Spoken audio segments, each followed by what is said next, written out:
Hey, leaders. In this episode of Building a Culture of Collaboration, Kurtis and I are joined by Lucas Clarke, a passionate educator with the Anglophone South School District. Lucas works with secondary social studies students while also providing academic support in literacy and numeracy. Beyond the classroom, Lucas is the host of the Clarke After Dark podcast, where he shares his insights and experiences in education. Intentional and purposeful focus on building a culture of collaboration is the secret for leaders striving to make a difference. In building a culture of collaboration, Kurtis and Lorna Hewson will share simple tips, ideas, and strategies to take your organization's collaborative efforts to the next level. Welcome to another episode of Building a Culture of Collaboration. As always, I'm Lorna Hewson, co-founder and lead learner of Jigsaw Learning. And I'm Kurtis Hewson. Today we're joined by Lucas Clarke. We're excited to learn from Lucas about how academic support and cross-disciplinary collaboration can strengthen team dynamics and student success. So welcome, Lucas. Great to have you here. Great to be here. Thanks for inviting me on.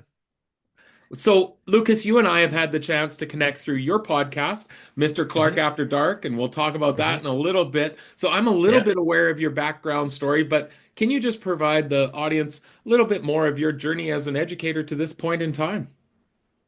Sure. So I'm currently kind of going through the midst of the fifth year. So I kind of was going through my practicums and such at the peak of COVID, which was definitely an interesting time to break it onto the scene, if you will. So I majored, all my university stuff was social studies. Has kind of been my stick since I was 18. I was like, you know what, if I can get a gig teaching history, I feel like the rest will take care of itself. And so pursued that at U of C and U of A and did all that fun stuff in Alberta. And then I taught grade 11 and 12 social studies in Fort McMurray, where I also grew up before going to university.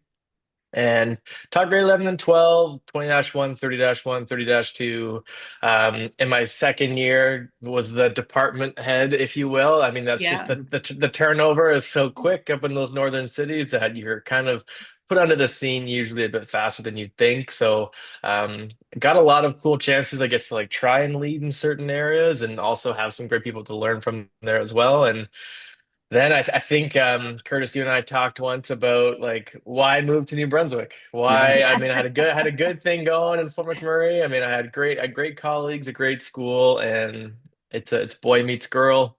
Girls from St. John, New Brunswick, or from Fredericton area, and her sister's in St. John. So I decided it was her turn while we hopefully go to start a family. And haven't said anything publicly yet, but she is now over 3 months pregnant. So hey, congratulations. Oh, that's Thank exciting. you very much. Well, So, I hope all the yeah. families knew about that before you said it. Yes, they did. They did. So yeah, but definitely wanting to start our family like near her only sibling. So it's nice to kind of be able to both find teaching positions because she teaches kindergarten as well. So a two-educator household here as well. But yeah, it's kind of the long story short, if you will, for that. Oh, that's really great. And I'm with you on the social studies side of things. When I was a district leader, one of my portfolio pieces was around curriculum implementation and did tons of work a long time ago in what we would have called then new social studies curriculum, but it's very, very old and on to the next version now. But just that passion for the social studies realm and love that work. Love it. I like to say that like I started university and I don't mean to underage myself here, but like in 2015 I started going to university. So I wanted to study political science before Trump was elected the first time. So it was before it was cool. It was before it kind of became the norm for everyone to go into it. But yeah, it's definitely it's a labor of love going into social studies, I think, for sure. Yeah, for sure. So obviously, with our podcast focusing around building a culture of collaboration, we are going to go there with some questions. But before we do, would love to talk to you about why launch a podcast to be able to get into that space. I've heard the story and I'm fascinated by it, but a fifth-year teacher saying, I think I'm going to start putting my thoughts and ideas and the ideas of others out for everyone else to listen to and to see. So tell us about that endeavor of of your podcast Absolutely. work? So I can't remember where I heard this. I've noticed that in my podcast recently, I'm starting to just like plagiarize these lines and just forgetting where they came from. But someone was talking about like it's actually like there's so many advantages to being the beginner Mm. because where I don't know anything, like I can kind of ask stupid questions and get away with it in a way. Yeah. So I guess my only like the I think from the outset is from a desire to I guess find my way in what seemed to be a moderately dying profession. I don't know. It's that's kind of the vibe I guess I was getting from my early introduction into it, and I think it always came from when I was even in university.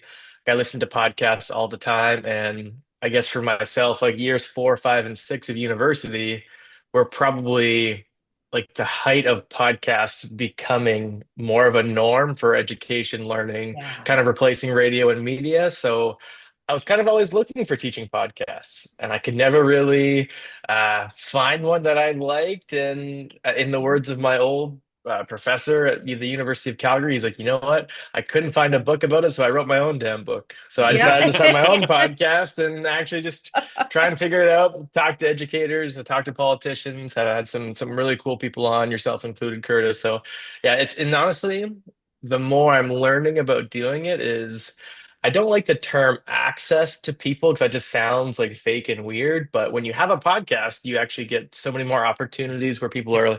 willing to sit and talk with you and you can ask them like the important questions. It's not like the weird across the staff room. You ask them a very serious question and they're like, leave me alone so I can eat my lunch in peace. So it's definitely become and clearly I like to talk, so it's fun. That's at the end of the day, it's fun, but it's definitely trying to serve my intellectual curiosity as it changes over time, for Oh, sure. that is so awesome. And you're absolutely right that we get a chance to visit with some incredible people, and that opportunity to be able to learn along the way, just Hmm. talking with other people has been just such a Hmm.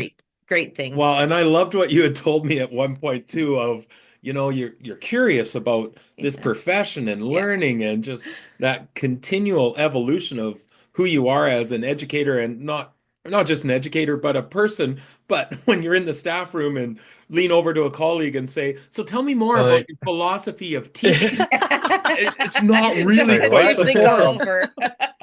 like all I'm thinking about right now is just like leftover lasagna. So it's like yeah, you don't really get the that many deep conversations anyway. Not as many as I would have liked, but. Oh, that's great. Okay, so let's jump right in, Lucas, because I'm fascinated to hear your thoughts. When you hear the word collaboration get bandied about, what are some of the initial emotions or thoughts that come to your mind as a teacher? I love that question. I would say a little bit of fear Yeah. because which is normal. Like you don't want to, no matter how new or experienced you are, you don't necessarily want to go into your meeting or go into your group and kind of pitch the wrong idea, if that Yeah. makes sense. Like you Mhm. don't Yeah. over time, I think I've learned to just like let's put the stupid ideas out there first and then stupid may be the wrong word. Let's put some ideas out there, play with them. If they don't work, we'll move on. I think that's kind of what goes next. But I think other things that come to mind is just being non-judgmental, which sounds cliche, but it's like everyone has the initial reaction idea and then the critically reflected upon idea. So I think you can't get to the critical reflection until you just put the ideas out there initially. So Mhm. that's what I would say comes to mind for collaboration is just trying to find like a non-judgmental environment to test ideas with your colleagues and finding ways to get the fear out of the way for other people. Mhm. Yeah. You know what? It just makes me think about uh, what are the components then of that successful collaboration? So, if you just think about a time that you were engaged in a successful collaboration, Mhm. regardless of what it was, what were some of those conditions that you think made it that way? I think, because so for one example, again, kind of in the spirit of I don't have the book, so I'll write my own damn one. They were at FMPSD, they put it out there that they were taking suggestions for like the district PLF days, like the Professional Mm, Learning Yeah. Fridays. I yeah, can't remember they call it different acronyms and names yeah. everywhere, but they didn't have a secondary social studies one. And the year before that, I had it was like a tech option. And honestly, like all people that I knew from my school, they're all great people, but for me, I couldn't really buy into it in the same degree because I was kind of teaching grade 11 and 12 social. Some of them were teaching grade 4 and 5 math, and some of them were teaching like elementary coding. So it was just very much a mishmash. So I put forward the idea and of just like a 7 to 12 secondary social studies group where we could just, again, who doesn't like talking about social for an hour? If you're kind of in that scene, I obviously do. And so I volunteered to facilitate it if that was Oh, an that's option. awesome. And in order for the group to be in existence, I said I would be willing to facilitate it. From there, everyone was way more experienced and older than me, and I'm kind of like facilitating.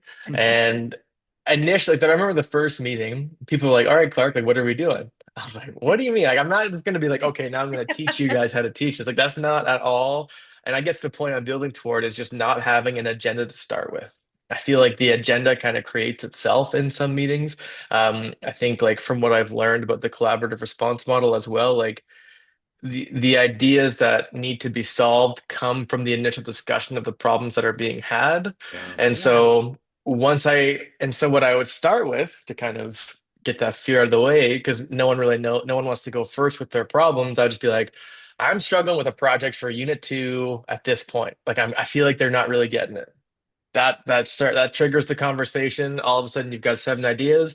Now you've got 2 more problems that come up with other teachers and other units and other courses. So that's kind of the, I guess, pathway of discussion that I've kind of not figured out, but what I found worked for our group to collaborate successfully because everyone's got issues Yeah. or like Yeah. things that they want to improve on in their Yeah. courses. I mean, if you don't admit that, then I would say you need to reconsider some things because anything can be improved upon, especially when you have that opportunity to do so. But yeah, that's something I've kind of noticed about successful collaboration is just finding ways to get over like the initial kind of prelude anxiety to like being in a new group. Hmm. Well, and I think what you're pointing to there too is trying to find what is the common concern that we're Hmm. trying Yep. to look at together.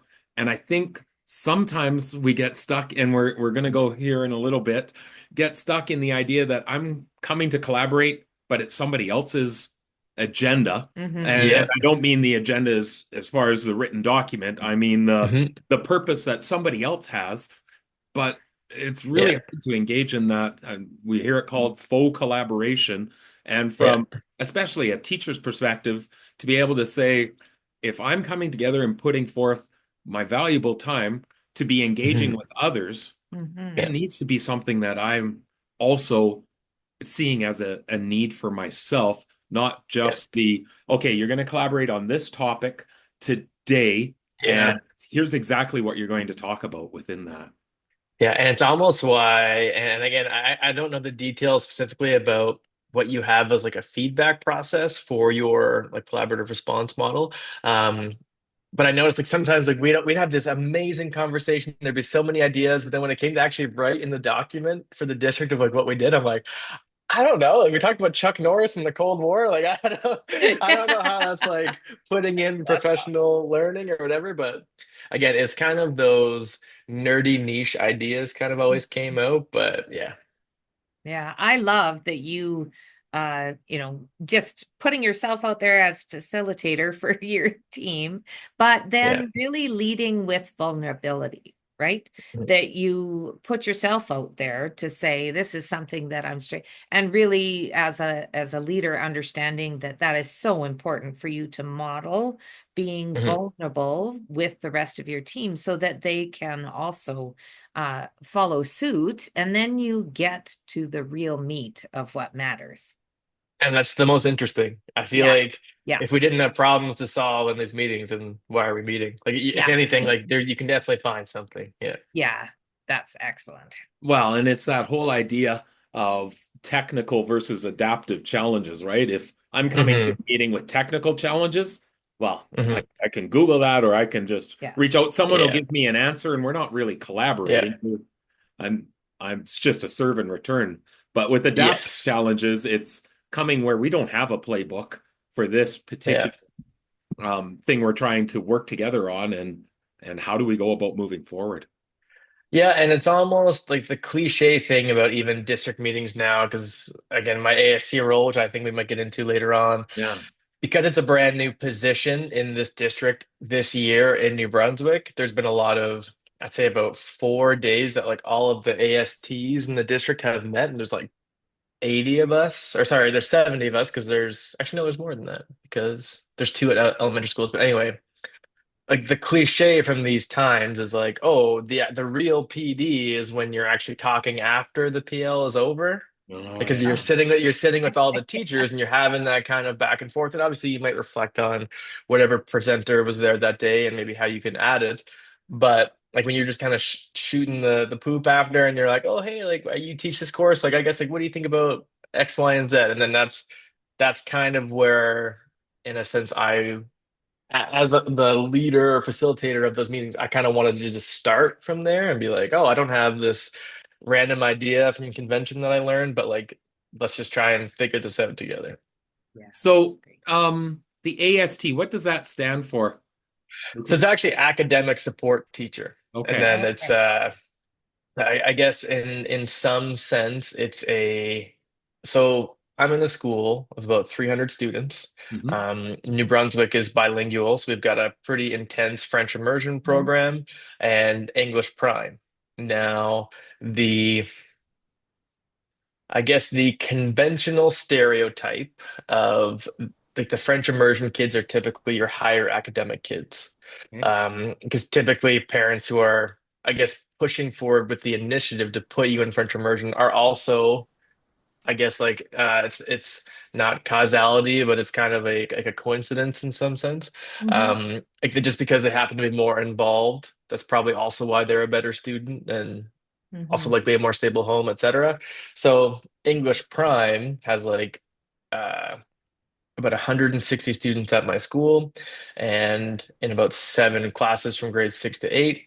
The academic support teacher, my role is pretty much to do a lot of testing and kind of find groups to work with in literacy. But it can kind of be whatever you want, which is like cool in a freedom way, but also a little bit scary. And Yeah. me being new to the district, me only teaching social prior to this year. So trying to find ways to kind of break into other teachers' classrooms and help out without being in the way, I think is part of the challenge. But long Mhm. story short, the purpose of the position is to kind of find the bubble kids, like the 40 to 60% kids that you can kind of get them up to the 70 and the 80 in both literacy and numeracy, specifically in the English prime section. So English prime is my mandate. I don't work with like the French immersion students because they are more often considered at instructional level. So then, fascinated, Lucas, with you saying just moving into this role. And I mean, you're not coming in as a 30-year vet No. into this. And at everyone all. else in the position is, and I'm like, all right, guys, I'm gonna try things, but we'll figure it out. Like, I don't know what to tell you, but it might not be good, but might hopefully better tomorrow. So it's really struck me. And again, I've listened to another podcast that you were on recently, the Elemental Educator. So shout out to everyone. Check that podcast out. But it came through to me the idea that you really ground yourself in being a learner. And just again, Lorna mentioned the vulnerability of I'm not sure everything that is going on, and I'm learning, trying to get my head around how I can help support to everyone to meet the goal. I'm interested, what have you learned in regards to collaborating with individual teachers? Because obviously, like you said, you have to establish some trust. You mentioned try even what just you can to get into classrooms. Get into classrooms. Yeah. Here, from your perspective, what have you found works, and what have you found doesn't work in trying to set up those conditions for working together with your colleagues? We'll be right back to continue this episode. Have you ever walked out of a meeting and felt that nothing was accomplished? Have you ever sat during a team meeting creating your grocery list for the end of the day? Have you ever felt like the staff of the hit TV show The Office when Michael calls everyone to the conference room? Our most valuable resource is time. When you are tasked with leading any type of a meeting, your first question should be, how do I use this time effectively for myself and for my team? This requires planning. No longer can we call over the PA, everyone meet in the staff room, we have some things to discuss. Instead, we need to invest some time in planning the meeting agenda and how we engage with our team to produce the results we are hoping to achieve. Access the free guide, 5 planning considerations to transform your team meetings, and you'll receive valuable tips to ensure your team meeting time is effective, productive, and engaging. Go to bit.ly/5 planning teams. That's number 5 planning teams, all one word. Access the guide and never again will you hear this meeting could have just been an email. And now back to our conversation.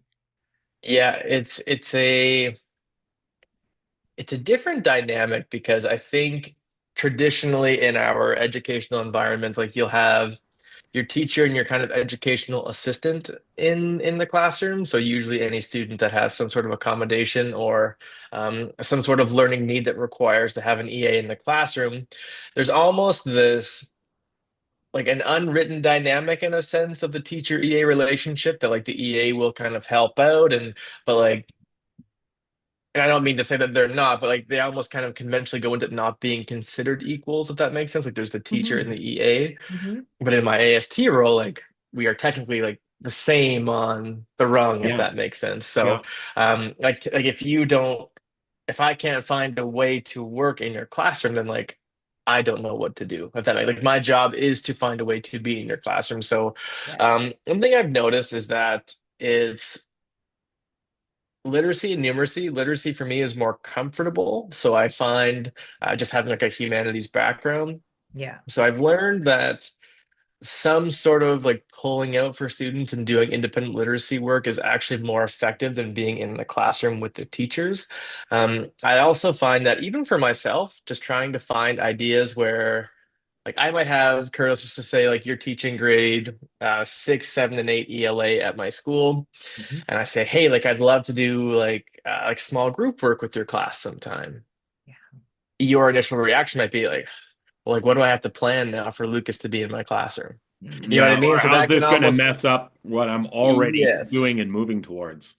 exactly. So that to me has been one of the challenges of like I don't want to just kind of sit over here and like email you ideas. Like I want to be involved in the class, Yeah. but I don't want to get in the way of your routines because it is a very individualized profession in like the acting out of it. Right. So I'd say for the way that I've found myself in my position, like for the first 3 months, we were doing like a word connections program. So to start the year with my role, because the luxury of my role, I guess, is the freedom to kind of be flexible from day to day. And there's like the Burns and Rowe assessment Hmm. is Yeah. the kind of main literacy one. So I Burns and wrote the entire English prime, so 170 assessments were done in about 4 weeks. And then sometimes you might get pulled, etc. But so I did that. Then from that point afterward, usually in every single classroom, there was like 4 to 7 students who were like at least 2 grade levels below, but they weren't necessarily on like a accommodated IPP Yeah. or any sort of particular accommodation. So I was like, okay, those are my kids. And you can obviously like work with the classroom teacher, but I was actually just taking those groups out um, twice a week from they call it like PIF. So it's like post-intensive French is one of their subjects. It's like Hmm. it's like an everyday French almost for those who Hmm. don't go into French immersion. So I would do one PIF, one ELA.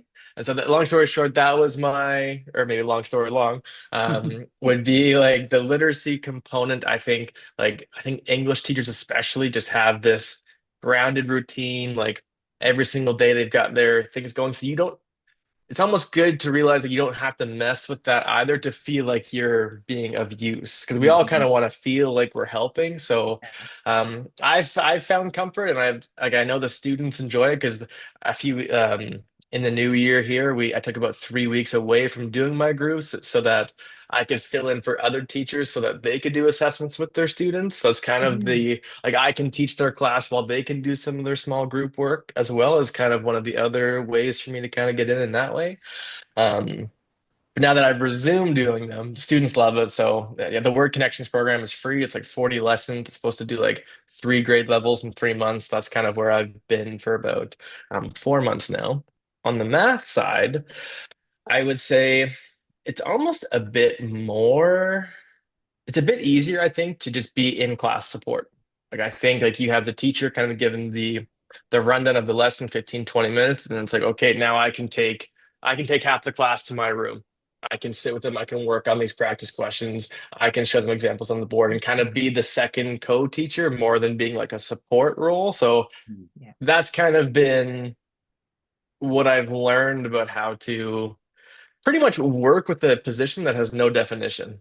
Like Yeah. I remember my first Yeah. day, so that's kind of a scary thought. Like to imagine like being hired as a teacher tomorrow and be like, yeah, we actually don't have a plan for you. Like go figure it out. So that's Yeah. like no one's coming to you. So Yeah. that's kind of crazy. Like you don't have kids first period. Like you kind of gotta figure it out, which can be daunting. But in some sense, maybe I'm doing it completely wrong. Maybe 5 years from now, I would not do it like this at all. But I almost kind of gave myself a schedule to kind of Yeah. give everyone some routine and consistency. But Mhm. Mhm. So I yeah, think there's long a story long there for you guys. Yeah, no, it's All great. good. I think there's a couple things surfacing there that I want to unpack just a little bit. I think Mhm. one is that idea of trying to find ways to build trust with your colleagues, Yeah, right? That it's absolutely. not you coming in to disrupt, but rather, how can I help support? And like you said, that first iteration might be, okay, well, let me take some kids to help, and Yeah. here's what we've determined.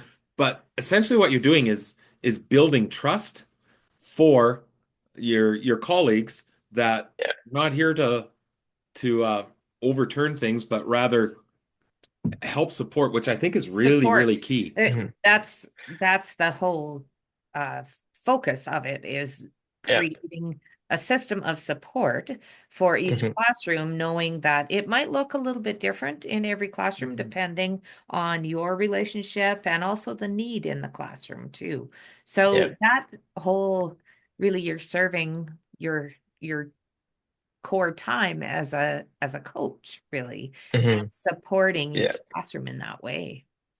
That's Yeah. really Because cool. like yeah, and honestly, the role itself is super cool. I have voiced like not like publicly, not that I think it's not like I'm leaving an NBA team and being traded, but it's like I have voiced that I'd like to kind of get back into the high school social studies classroom. I do kind of Yeah. miss that routine myself. That's just what I've loved doing for so long. And I do very much enjoy this job, and I've learned so much about like the district and how they kind of do things differently. They have like a whole other kind of curricular, I guess, view than Alberta. We can get into that later if you'd like. But like one thing I noticed was like, the first week I was like, you know what? Um, 'Cause it's funny because some people have a vision of this support teacher role as Yeah. okay, no, and we don't take kids out of the classroom, which I totally understand. Like that's kind of it's the inclusive model. But to me, like the literacy pullout groups, I've never kind of viewed as exclusion. It's like, No. we're just gonna do some targeted fluency work. Like it's not like it's every day and you can't go back to your classroom. Like it's just a couple times. It's like Yeah. specifically targeted stuff. Um, but then, so some people will kind of view that as like, okay, no, that's kind of taboo. You shouldn't do that. And then the other side is like, and you should only be in class support. So I remember like the first week or two, like I was kind of not struggling, just kind of feeling Yeah. like I could be doing more. So I reached out to my coach and I was like, you know what? Yes, I could say to the teacher, "Oh, I'd like to teach this lesson," but then I would just be at the front of your room, and then you would kind of be sitting down watching me teach. So I was like, I just want to find ways that we can both be doing Mhm. something with the time. I think it's the point of the position is to kind of double the output, if that makes sense. So Yeah. that's the I guess the way I viewed it. But then I think with ELA, it became, you know what, like these ELA teachers, they know what they're doing. They've got the routines. I'll just try and do my part with the students that I've kind of targeted. Yeah, and really focusing in on that intervention piece. You Yeah. know what? Lucas, when I go back again, when I started my Mhm. career, first year teacher, I had resource room, what they would have called it at that Yeah, point in time. we have one too. Yeah, Yeah. yeah, And the whole idea was, supporting the classroom, supporting the kids who were struggling, but no connection back to what the teacher was actually doing. It was complete pullout without any yeah. connection or collaboration to the teacher. And as a first Yeah. year teacher, that Yeah. was a big struggle. But I think one of the critical pieces there, we did the kids did learning with me during that time, but the biggest piece there is missing the connect with the classroom teacher and understanding Hmm. that collaboration between the support network, whether that's, in the role that you're serving or any other role, that Yeah. that opportunity to collaborate and determine supports going forward really needs to be a part of that work. And Hmm. I just think about the um, collaborative opportunities that you have in your school and in the work that you're doing right now. Can you talk a little bit about that, kind of more of the collaboration side between teachers and yourself? Absolutely. So, I one of the other parts is that obviously myself as an AST, the one of the other things that I've kind of championed that I've noticed my district does well, in my new one, and I said to a colleague yesterday, I did a podcast just yesterday with our like district literacy lead, Amy Marshall. She's fantastic. So, but in our conversation, I was like, I promise I'm not just trying to fish for a permanent contract here, but I was putting on like some of the things that I enjoy about what they do. And maybe Edmonton or Calgary, just something similar. To my knowledge, Fort McMurray did not, and it might just be a smaller district. I'm not sure. But we actually have like it's like the director of curriculum and instruction, and they've got like all their district subject leads that you Hmm. can kind of reach out to at any time. But then from the subject lead, like typically that would kind of go district position to teachers. Yeah. But there's actually like coaches for each subject, like multiple for each grade level like Division one, two, three, and four that are like available 24/7 and they serve like 4-year terms in that Hmm. role. And I was like, I can just like reach out anytime I want for advice to like these very seasoned, experienced, excellent teachers. So I love that. And where I'm kind of going is like she noticed, and it's kind of part of the talk from the district. I don't know if they just say this to everyone, but in our retention crisis days, but they said that they find that we have a very healthy kind of collaboration culture at my school. And so what we did kind of after before Christmas break was that we sat down as like an ELA department Hmm. and because we want to understand. So I guess let me take a step back here. Like New Brunswick does what's called the holistic curriculum. And Hmm. so it's pretty much an entire full movement away from summative assessment, which is, again, my Alberta brain just can't Yeah. comprehend that whatsoever from being a diploma teaching teacher over the past few years. Um, but we met as a group and co-planned a 6-week unit where we had it was myself and so 6 of us total and myself and my coach and the 4 ELA teachers. So we sat Hmm. down for 3 hours one morning. We got people to cover us in other areas of the building. It was awesome. So there's definitely a top-down push to find ways to get us to collaborate, which I mean, if you Yeah. didn't have that, then obviously you can't do it. But anyway, in those meetings, and I'll admit Kurtis kind of was like talking into my ear a little bit there when we go off track, and I'd be like, "Okay, guys, like let's try." And sometimes it would be me too, getting them off track. But so we each planned 1 week of a unit. So we kind of agreed on a theme. We agreed on like the bundle of outcomes that we were going to work on for the Yeah. 6-week unit, and then from there, it was nice because everyone had ownership over a piece. So Yeah. it wasn't just that like, okay, Kurtis, you're the great ELA coach. You're coming in and you're like, you know what, I have this plan. Yeah. Lucas, you're gonna teach week one. Lorna, you'll teach week two. Jimmy, you'll teach week three. And so That's not what it was at all. Like we picked the order that we were kind of each going to plan, and I chose, or our coach planned the first week with us. So she planned it, and so we each kind of saw like an idea of how the days would unfold. Then Yeah. I planned week two, then another teacher planned week three. So it's actually we got 6 killer weeks of plans for the price of one, which I think Yeah. is kind of the goal when you're collaborating. And instead of like whenever you're planning for other people, like you're going to bring your A game. Like you're not just going to Yeah. be like, oh, I'll do my handy dandy activity that I do or my reading to get me through a tired Thursday, but you'll bring your Yeah. absolute A level stuff. And so I think like all of us are always so willing to just put ideas out there. And I don't know if that's, I've heard a lot of other schools, not just in my area, but other districts, other departments are just very closed off and like protective of the things they do. I just, as far as I know, no one's really making millions from selling resources. So I don't see what the huge deal is of like being open and sharing with others about what it is you're doing. But I would say, and we're all also new. Like I'm technically only in my first 5 years, and that includes, I think I said to Kurtis last time before the Wi-Fi catastrophes, because I'm actually only in my third year. But my first 2 years, I subbed almost like 130 plus days Yeah. during Yeah. COVID because my university was online. So in my mind, I kind of consider those years of teaching just doing subbing work before. But everyone else, I think, is within their first 2 years as well. So I don't know Hmm. if that helps that we're all kind of like, you know what?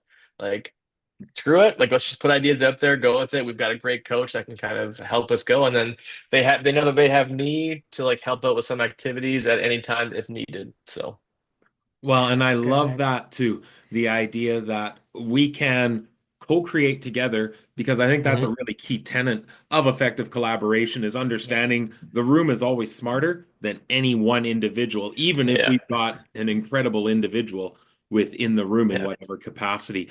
I Mhm. I love and I want to tease this out um, just a little bit here, Lucas, and I hear Mhm. it in what you're sharing with some of the anecdotes, the idea of an assumption of expertise and assumption of positive Hmm. outcomes that you Yeah. come into each of these collaborative situations where you have to assume that everyone in the room is competent and Yeah. Mhm. they have expertise, they Yeah. have knowledge and wisdom that we can share together. I think this is so Regardless, key. regardless of how many years of experience they have, Mhm. Yeah.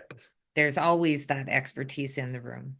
So, Yeah. Well, go ahead. Yeah. no, please. I'm about to take it in another direction, so go for No, I was just gonna say, like, to me, I almost like the teachers who are brand new, I want to talk to. So like you just went through like the latest ideas and trends and like what are they saying in your university? And like that to me, I think is like how obviously you're gonna have advice about how to kind of manage the career long term a bit more than they would. But when it comes to like refreshing, I feel like how why would you not consult your newest teachers in that absolutely. Yeah, regard? exactly. So, Lucas, I'd love to just engage in a little exercise and ask for you to step outside your school, but Ooh. peer in on it from an observational perspective. You mentioned that our school has really quite a collaborative culture, or others have mentioned the collaborative culture of the school. If you were to step back and peer in, what do you think are some of the key conditions that have led to that? Because we Hmm. firmly believe that effective collaboration doesn't happen by accident, by chance, or just by hiring the right people. Yeah, It happens through some intentional. intentional aspects that we're putting into place. So, what do you think some of those conditions are? We'll be right back to continue this episode. Are you meeting with your team in the hallway, staff room, conference room, or at the back of a classroom? We know that physical space is at a premium in most buildings. However, it is important to consider the impact that your meeting space has on the functioning and well-being of your team. Download our free Leader's Guide for planning spaces for collaboration. This guide will help to determine and plan for the best space for your teams, including considerations that contribute to effective meeting spaces, a checklist to be used when planning the space, and other additional resources. Access the guide at bit.ly/space checklist. That's bit.ly/space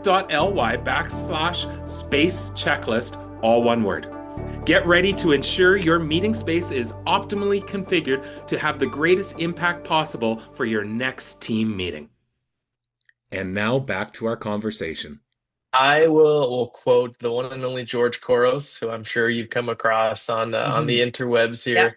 Um, People don't like being told what to do, and I think every single every single meeting I've had with anyone who's like above me, I guess, in the chain in this district has never said like you have to do it this way. And it's always been like I'm going to tell you every last single idea that I think can work. Don't feel like you have to use it. And they've always been intentional, I think, with saying, but don't feel like you have to use it or do it this way. And I Well, think and that's from admin, that's from district, that's from even I said when I kind of made my plans in the little email when I shared, I'm like, don't feel like you even have to do them. And let me know if I mess something up or if you have a way of improving it. And actually, it just so happened that one of the days that I had an activity I love doing with my grade 12 students for review that I incorporated into like a sequencing activity with one of the grade 7 classes that my principal actually just happened to do an evaluation of me unexpectedly. Like he kind of was just walking by and came in, but he gave me excellent feedback. I'm like, okay, like there's a way to improve it, and but it's not like you're doing this wrong. It's like, hey, I noticed X, Y, and Z. What do you think? And they kind of almost ask Yeah. you like your own advice on your feedback. So I think it just has wherever education used to be versus where it's going. Again, speaking with my very vanilla perspective here, um, it just needs to be this release of responsibility, but always being there to kind of catch you and lead you if you need it without being condescending. 'Cause I've noticed a lot of people like condescension, that's going to poison everything. Like there's like no one knows everything, so don't pretend to know Yeah. that. But Yeah. I would say when it comes to the conditions that are put in place, to kind of get back to the original question, is it's always been like giving you the freedom to teach your own classroom, which I think is no matter what level of experience you have, even if it's your 10th time teaching the course, you've got a pretty good understanding of teaching it and you want to teach it a similar way, that's fine. If you're a first year teacher and you're like, you know what, I still don't really understand how it works totally, but my district lead, who I just had the conversation with yesterday, said she tried one semester with no desks in her classroom, teaching Yeah. English. She had a couple tables, but it's like, if you want to do that, do it. Like, there's no like best practices. I'm sure have like a thing that comes to mind, but Yeah. we don't know if a practice is best until it's been tested. So why not go for it? excellent. Okay, I'm going to come That's back really and good. touch upon this, but any other conditions that you observe within that school that you think lend itself to the collaborative nature? I think it's like everyone is appreciative of other people helping as well. Mhm. I think like whenever I kind of someone will shoot an idea, like I think it goes a long way to do the small things. To kind of Mhm. say like the little reassurances like, oh hey, that was a sweet lesson that you sent. Like I love that idea for X, Y, and Z. And I think like I don't think we need doubles in salary or whatever. I think more of those kind of micro feedback, I think, is can actually go a lot longer of a way than you think. But I would say definitely a genuine appreciation of like the help other people are trying to give you. Absolutely. So I find it interesting with both of those. They're really going back to Daniel Pink talks about in the book Drive, what are those conditions for motivating, and that traditional carrot and stick is not the Yeah. most Not how effective you way get there. to help move Mhm. forward.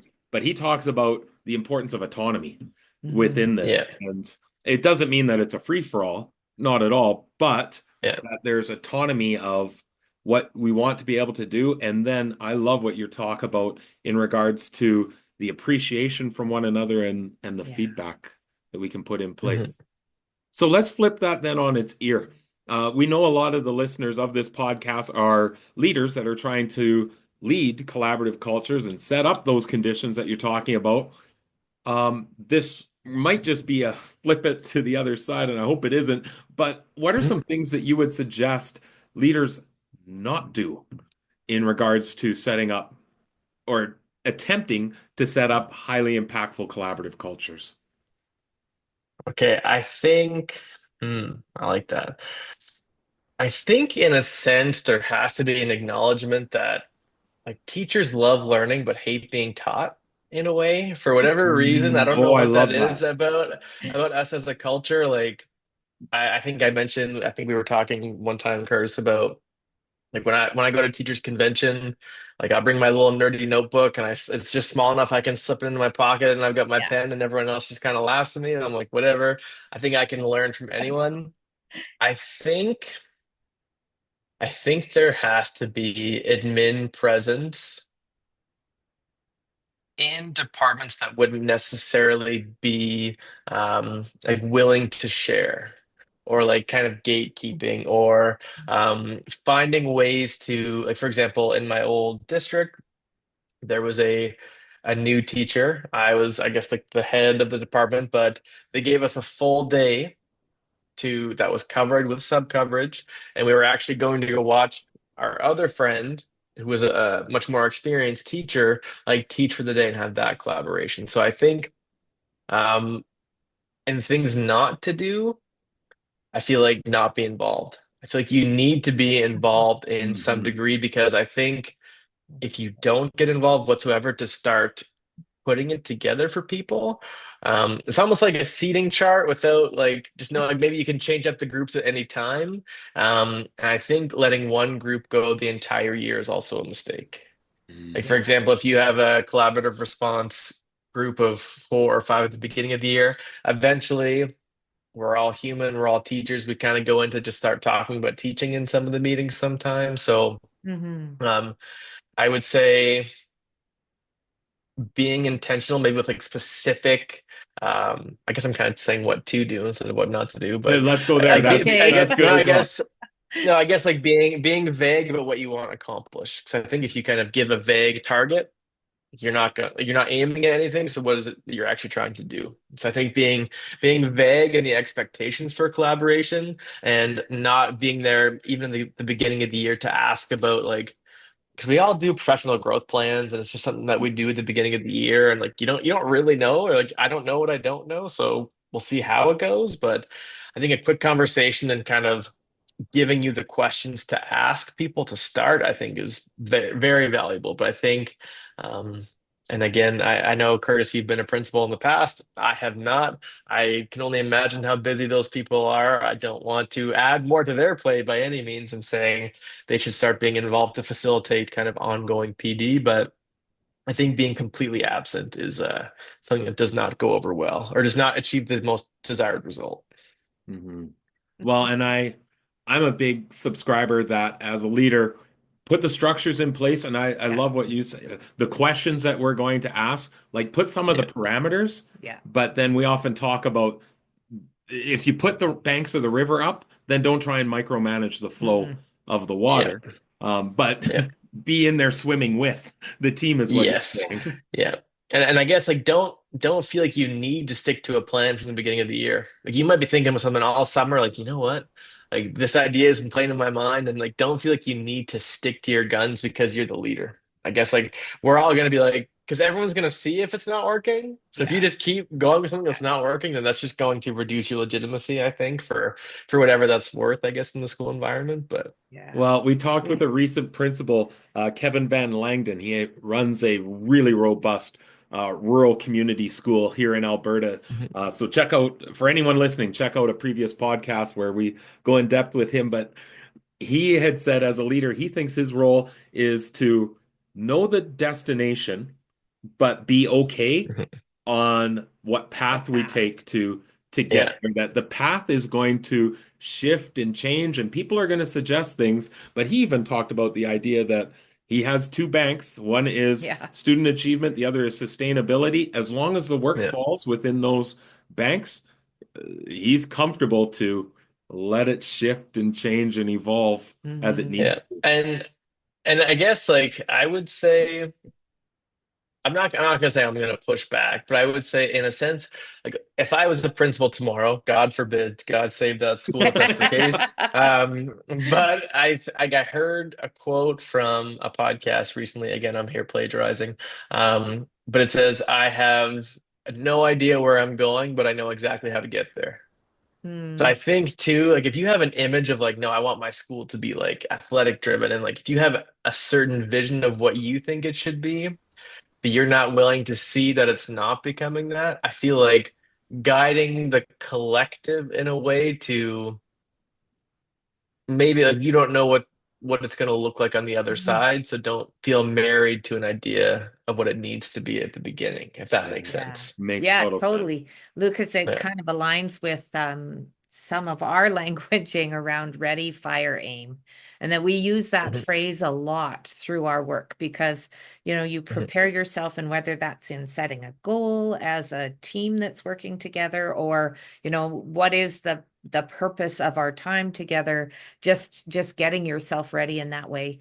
But then just to get started on the work, and knowing that yeah. through that, you are going to make some adjustments. You're going to start to aim a little bit closer as Mhm, you move forward. And some things that you try are not going to work, and some things will work really well. And you just continue to make adjustments as you go. But you mhm. have the flexibility of being able to do that. Yeah, and I guess one of the things that came to mind there was like if you have a principal or any sort of leader that says like, you know what, like next year I want to be like it doesn't need to be 100% better, but just 5%, like Yeah. 1% every month. You know what I mean? That's kind of the like what does that percent mean? Like I guess like when you go from like a grade school in New Brunswick, for example, that's doing this holistic curriculum that does no major summative assessment, that 1% improvement means something completely different. And I guess that's kind of where I'm going from. Like you don't you shouldn't necessarily have this like desired metric. It should be like a type of individual you're trying to cultivate, which sounds kind of cheesy and like cliche, but I think that's kind of um more of what the orientation of the goal should be. Yeah, for sure. Well, Lucas, we're working towards wrapping up our time Yeah. together, but at the end of our podcast, we always ask every guest to respond to this question, or actually kind of a phrase. So Love it. here, So here scared, but you let's go. do it. If you knew then what what you know now, what advice would you give to your past self in relation to engaging in collaborative practices with your colleagues? Your heart racing out of your chest because you want to say something, but you're too scared to say it is just your mind lying to you. Yeah. Like people want to hear, like if you feel that strongly about an idea that like I remember for example, I was in I don't know what actually ever happened with this now that I'm thinking about it, but there was a situation where I guess like a lot of boys in a junior high classroom were using like foul, like kind of racist language, and it just Mhm. wasn't going well. And the teacher was always saying like, you know what? Like we can't say that, and they would get in trouble. Then the cycle would restart. They'd be in class. They'd say it again, get sent out, and then I typed up as a like 2 month teacher in front of 100 people, and I was like, well, why don't we get them to make a presentation saying why they should be able to say that? And it wasn't like, okay, I'm not promoting racist language, but it was almost like give them the opportunity to let their argument fall apart because they actually Yeah. have nothing to say. You know what I mean? So, Yeah. but I remember the moment before I said it, like I could almost feel my heart in my neck. I was like, oh, I'm so scared other people are going to judge me. But Yeah. like, they might not have ever done that. But I guess to me, like, if anything, the worst that's going to happen is that you're just going to learn that your idea isn't good. So don't be married to your ideas and move on to the next one. I often find That's with that great. too is you're a little bit there's some trepidation Yeah. in being Mhm. able to share. And the worst thing that people are going to do is move on in the conversation, Yeah. right? Yeah, like no one's thinking about that. Like I remember it a few years later, but like no one's thinking about, oh, I remember Clarke at that PLF day. Like what an idiot. Like no, I mean if they do, whatever. Like it's probably my friends that are just making fun of me for saying it, but whatever. Yeah. There's no one, whispering over to No. the principal, we're not keeping this guy long, are we? Yeah. Yeah, But I hope you know not. what? The funny thing about that is that, we have all these reservations and it's almost anxiety Oh inducing yeah. to Yeah. share this. But the funny thing is that once you've taken the step to do that, whether people accept your idea or not, you're opening the door for other people to also do the same. And Yeah. just it's the beginning of that sharing ideas and Yeah. stepping into uh, Yeah. collaborative culture. Well, and Yeah. Amy I Johnson yeah. talks about this of, if we can create cultures where there's high degrees of psychological safety, Yeah. it should be reducing that anxiety. We shouldn't have Mr. Clarke in the back sweating bullets because he's been It's a perseverating for the fair last way. 5 minutes of, do I Should I say share anything or What not? do I do? What do I do? Yeah, it's like I don't know, like the best ideas, especially in education, like shouldn't be a competition. Yeah. Like No. that's Yeah. not the sole. I mean, we're not in a necessarily competitive field, so I don't necessarily see the incentive to do so if that's Yeah. the way you view it. But Yeah, exactly. That's awesome. So, Lucas, other than connecting through your Mr. Clarke After Dark podcast, and I know that Mhm. you have some intended transitions for what that podcast looks like as you continue Yeah. to move forward. If people had questions or want to be able to connect further, what's the best way to get a hold of you? Unfortunately, I live on Instagram, so you can always message me at Mr. Clarke After Dark. Honestly, always happy to hop on a podcast or have you on it myself. I'm pretty open with who I talk to or for pretty much anything. And that's pretty much the main one. I'd say obviously Facebook, TikTok. I do post the crazy things students say to me during the day. So in tasteful, subtle ways, hopefully more so. But yeah, Instagram, emails, mrclarkeafterdark@gmail.com. But yeah, pretty much any of those social media sites. Well, thank you so much, Lucas. This has been just really fun. So, and Pleasure is all mine. informative and yeah, just really a great Look conversation. forward to future connections, Lucas. Absolutely. Thanks for having me on. Take care. So oftentimes through our conversations, we've engaged with different business leaders, Yeah. principals, Yeah. district leaders. I've really appreciated hearing from a teacher perspective Yeah. and no, regardless of what industry that you're in, when you are hearing the thoughts and ideas of those that are right in the trenches and Yeah. engaging in collaboration and what they're seeing and feeling, I think that's so valuable for us. So I want to start with that idea that he noted that if you're intending to lead a culture of collaboration, Hmm. you better be willing to be present and Yeah. involved. Yeah. I mean, obviously we believe in that, but it hasn't always surfaced in our podcast. And I think it's really telling for when somebody is engaged in the collaboration. If you look around and don't see your leader present anywhere, that actually sends a pretty compelling message for how valuable this time is together. Hmm. And just that idea of that you're actually doing the learning together, that Alongside. everyone is doing the learning, including the leader, so that the leader always just being part of it allows them to understand the flow, the challenges that might be happening in terms of, the partnerships that are going on, but just that idea that, and it's not about controlling it. No. It's about just being there to understand what direction they're taking. Well, and when Lucas said for a leader to be able to modify, adapt, Yeah, be flexible, yeah. that's really hard to do if you're not in those conversations to begin Mhm. with. But the other part of that too is that it gives the leader an opportunity to demonstrate that vulnerability Yeah. too.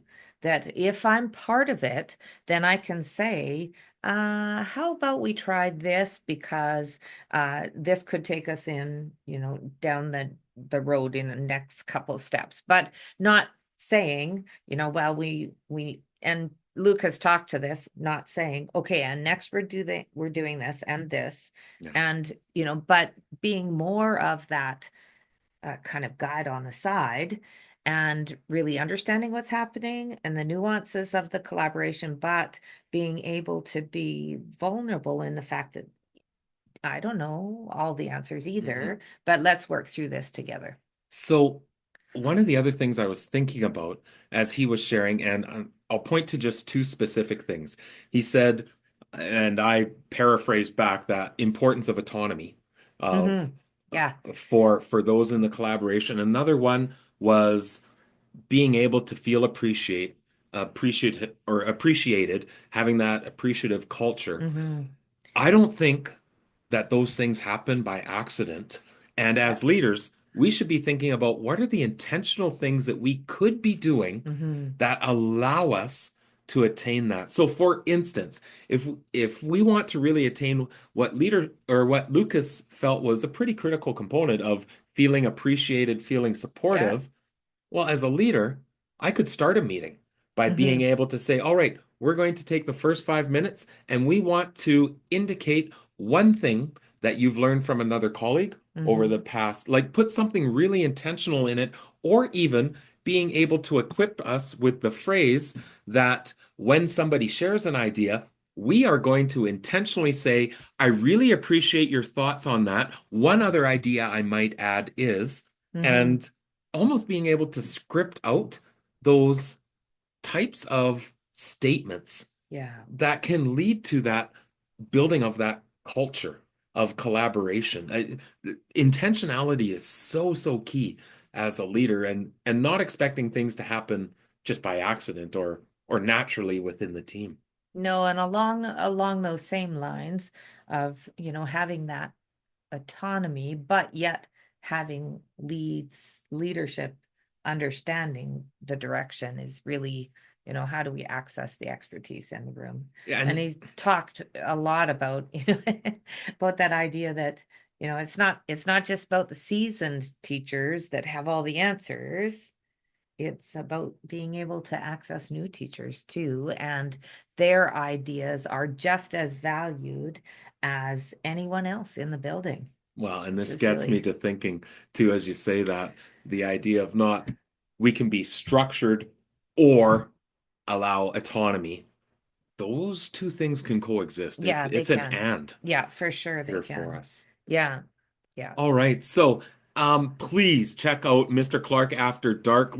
Lucas has a number of great guests that come on, and then he has some really fantastic reflections to be able to share. As always, like, share, subscribe to this podcast, and we look forward to being able to engage in further conversations to help us continue to unpack and understand what it truly means to build a culture of collaboration. We wish you all the best. See you soon. Jigsaw Learning, founded by Kurtis and Lorna Hewson, is a team of educators who work with schools, districts, and educational leaders to establish collaborative response to ensure success for all students. Because every child deserves a team.